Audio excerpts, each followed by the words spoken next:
Bismillahirrahmanirrahim.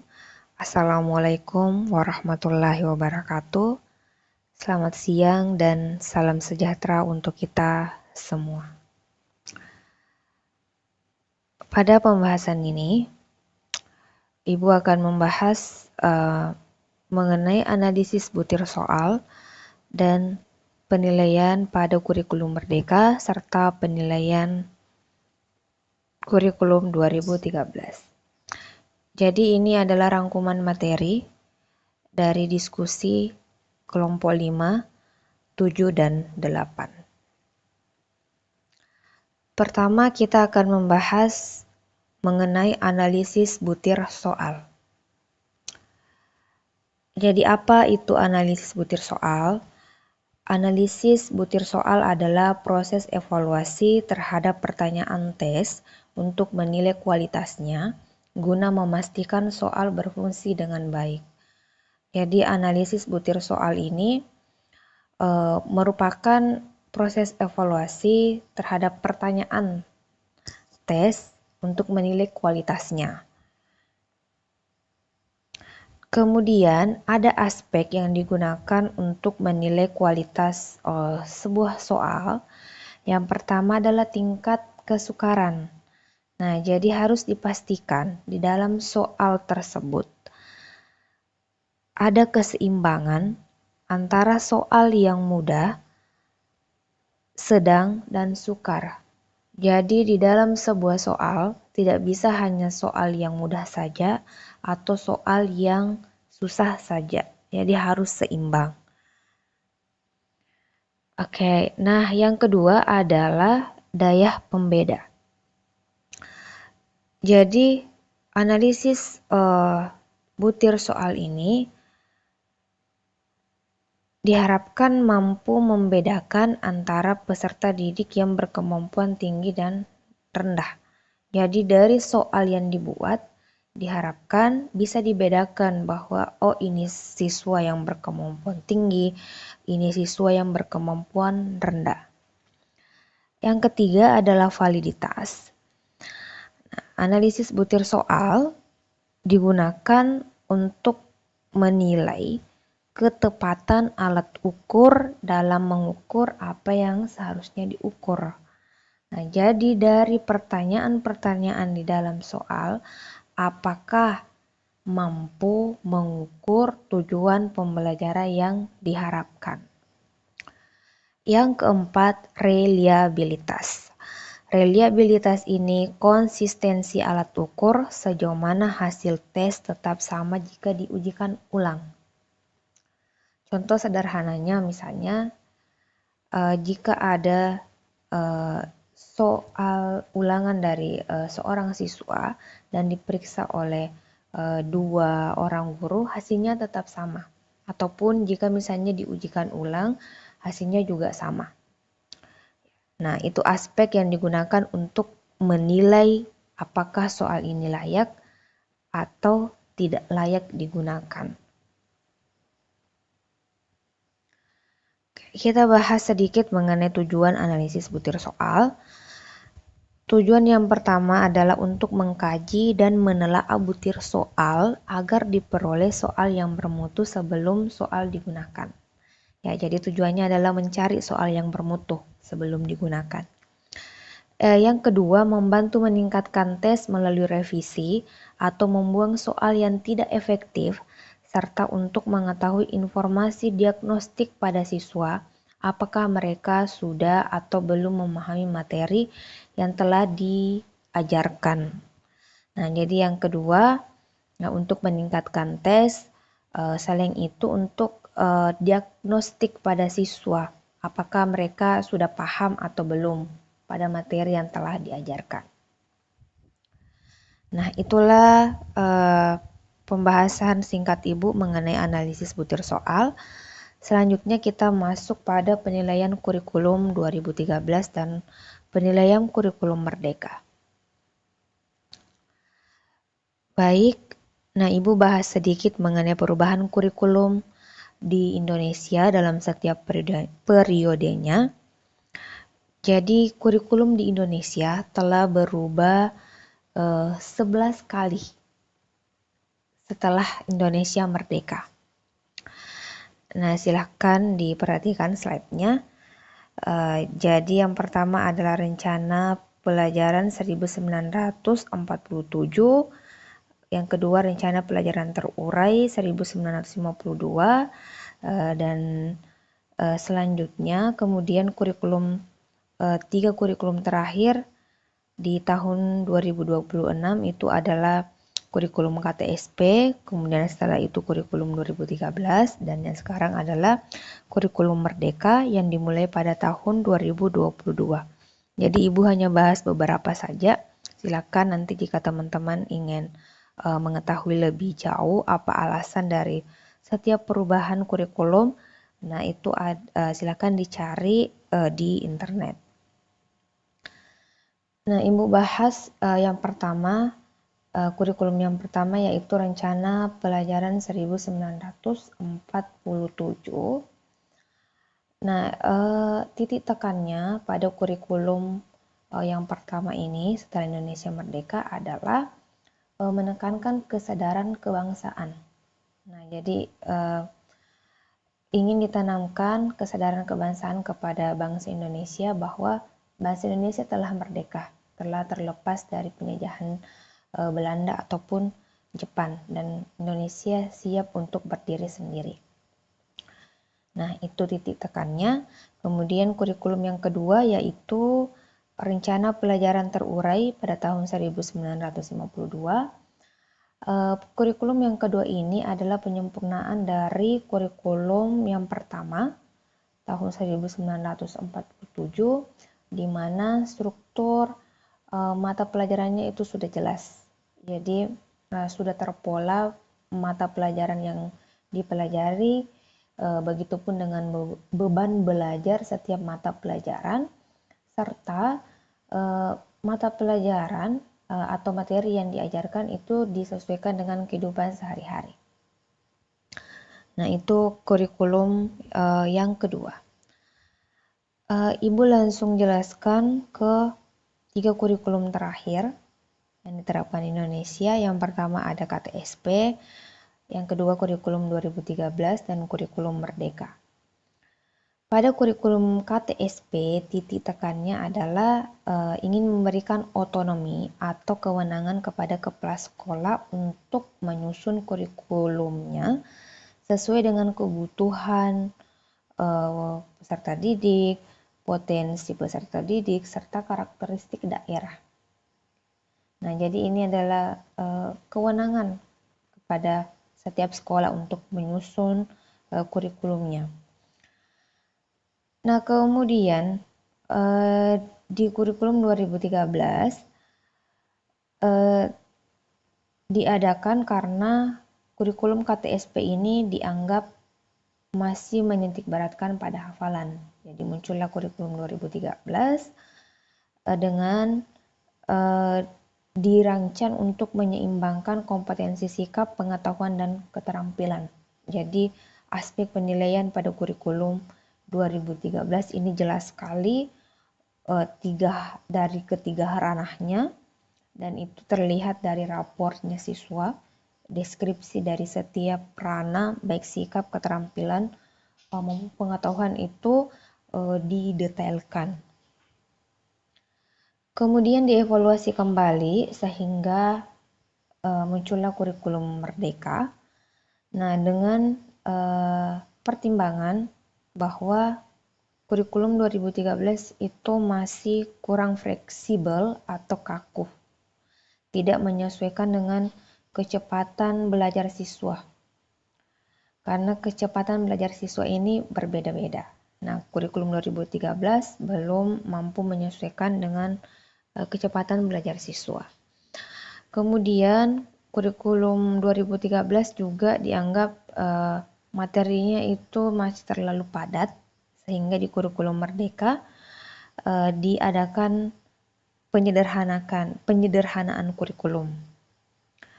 Yang ketiga, dasar pertimbangannya adalah otonomi guru. Jadi ingin memberikan keleluasan lebih besar bagi guru untuk mengajar sesuai konteks dan kemampuan siswa, atau istilahnya adalah pembelajaran berdiferensiasi.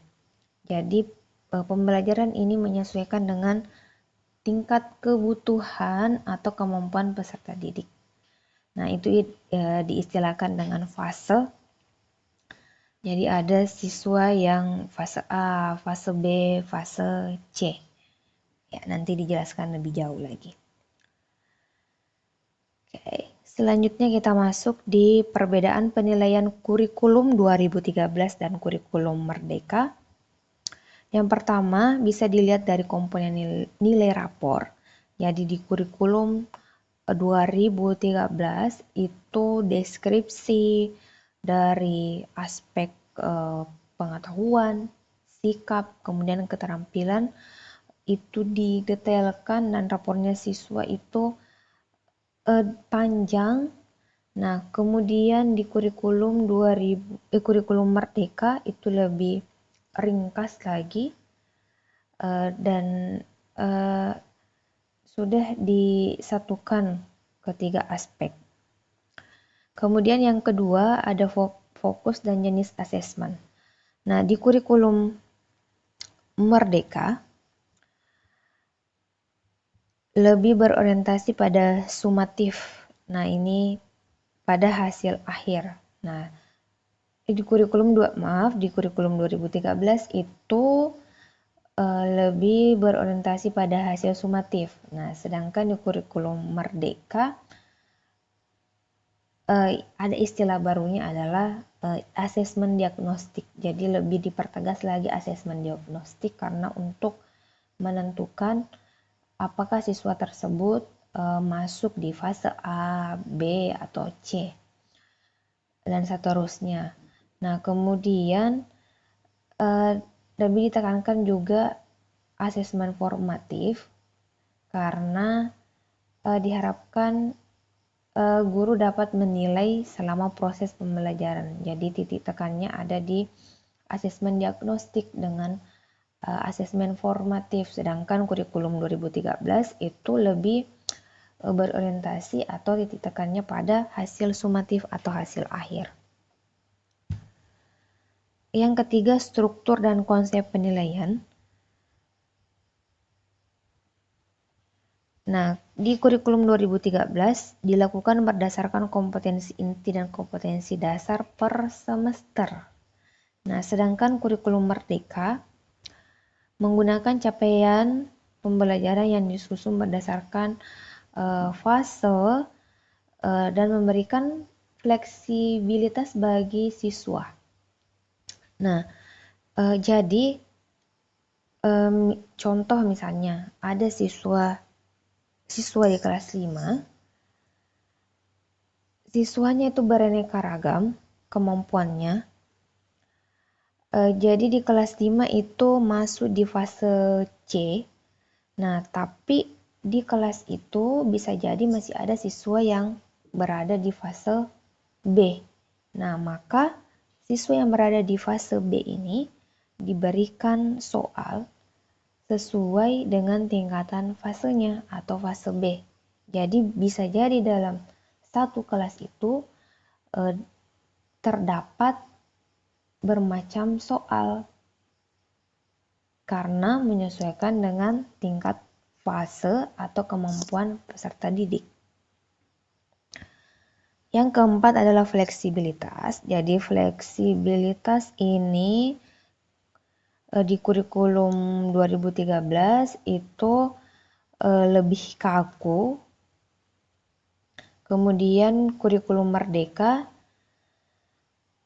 lebih menekankan assessment for learning, penilaian untuk belajar.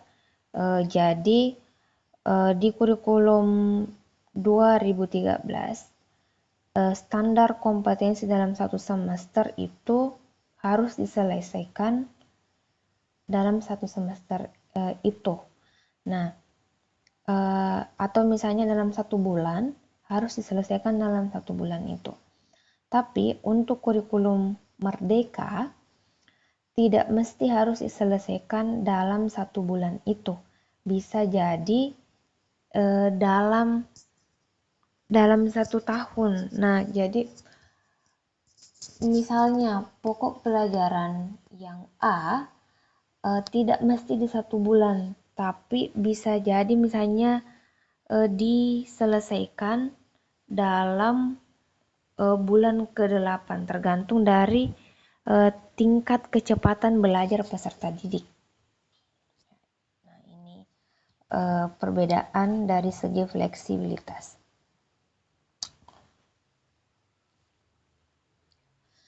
Nah, kemudian perbedaan mendasarnya di kurikulum 2013 dan kurikulum Merdeka.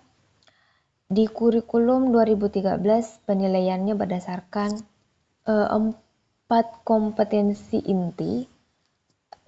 Kalau biasanya itu disebut saja sebagai tiga kompetensi, yaitu sikap, pengetahuan, dan keterampilan. Sedangkan di kurikulum Merdeka itu menerapkan penilaian berdasarkan fase. Itu perbedaannya. Oke, nah kita masuk sedikit mengenai pertanyaan mengapa kurikulum selalu berubah, karena ini adalah pertanyaan umum dan sering sekali dilontarkan. Jadi melalui kesempatan ini Ibu ingin sampaikan dasarnya mengapa kurikulum selalu berubah. Yang pertama adalah relevansi dengan zaman. Jadi kurikulum itu harus dinamis, harus sesuai dengan tuntunan zaman. Tidak bisa misalnya kurikulum pada awal Indonesia merdeka digunakan sekarang yang sudah berkembang sekali teknologi. Nah, itu harus kurikulum disesuaikan. Ya, tidak bisa tetap ya harus disesuaikan dengan perkembangan zaman. Kemudian yang kedua adalah kebutuhan peserta didik. Jadi kebutuhan peserta didik dengan yang sebelumnya dengan yang sekarang itu sudah beda. Sekarang generasi yang sekarang ini adalah generasi Z dan generasi Alpha yang sudah canggih sekali dalam teknologi. Yang ketiga adalah evaluasi kebijakan kurikulum. Nah, jadi dari kurikulum yang sudah berlangsung, kemudian dievaluasi, dilihat apa kekurangannya. Nah, itulah yang menjadi dasar perubahan kurikulum. Kemudian yang keempat, peningkatan kualitas. Jadi, para tingkat atas itu masih terus berusaha untuk meningkatkan kualitas. Nah, tentunya yang pertama adalah dilihat dulu dari kurikulumnya. Oke, nah itulah 4 alasannya. Namun problematikanya ketika kurikulum berubah, Ibu ringkas, ada 3. Yang pertama adalah ketidaktahuan bahwa kurikulum itu selalu ada evaluasi. Selalu dinilai perkembangannya, apakah kurikulum tersebut masih sesuai dengan zaman sekarang atau sudah berubah. Nah, itu yang masih kurang dari segi pengetahuan bahwa kurikulum ternyata masih ada evaluasinya. Yang kedua adalah orientasi pemerintah. Jadi pergantian kebijakan pemerintah sering membawa pendekatan baru dalam pendidikan untuk mencapai tujuan nasional. Jadi tidak bisa dipungkiri bahwa ketika seorang menjabat dalam pemerintahannya, nah seorang tersebut ingin mempertegas masa pemerintahannya. Nah itu juga menjadi dasarnya problematikanya ketika kurikulum berubah.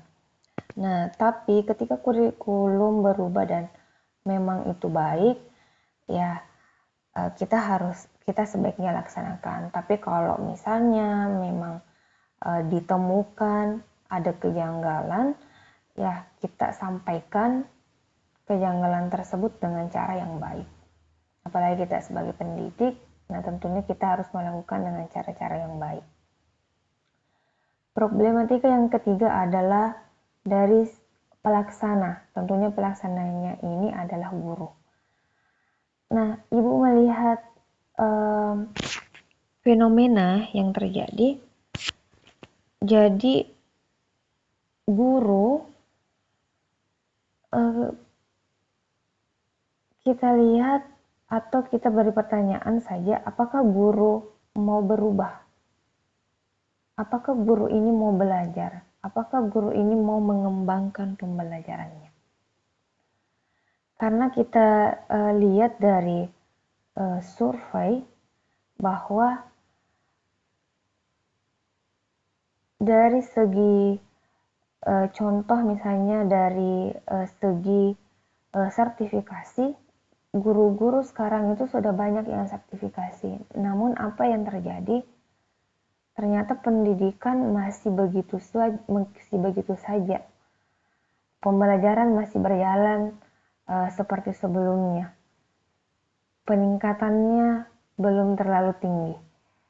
Nah, jadi tentunya harus juga ada kesadaran dari pelaksana ini atau sebagai guru untuk memberikan yang terbaik. Nah, jadi Ibu dapat simpulkan dari semua problematika ini bahwa ketika semua pihak melaksanakan perannya masing-masing, maka segala sesuatu itu akan berjalan dengan baik. Nah, itu harapan kita. Nah, terakhir sebuah quotes dari Ki Hajar Dewantara. Quotes-nya adalah, setiap orang menjadi guru, setiap rumah menjadi sekolah. Jadi kita semua adalah guru dan setiap rumah kita adalah sekolah. Jadi itulah penutup untuk pembahasan kali ini, semoga bermanfaat. Oke, silakan disampaikan komentarnya, pertanyaannya di kolom chat. Terima kasih. Assalamualaikum warahmatullahi wabarakatuh.